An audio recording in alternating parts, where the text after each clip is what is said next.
Food poisoning is a significant public health issue.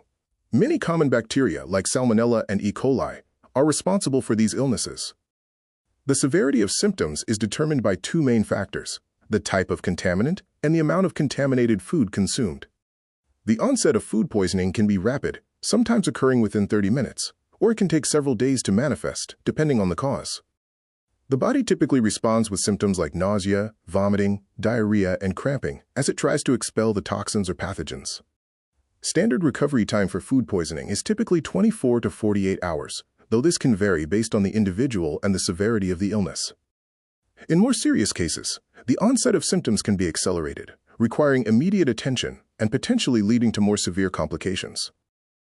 Certain populations are at high risk, including young children, pregnant women, the elderly, and those with compromised immune systems.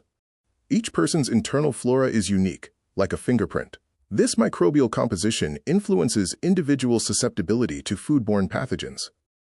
There is also a genetic link to susceptibility, with some individuals being inherently more prone to severe reactions from food poisoning. Restaurants face a unique challenge in balancing high volume with strict food safety standards, which can increase the risk of outbreaks if not carefully managed.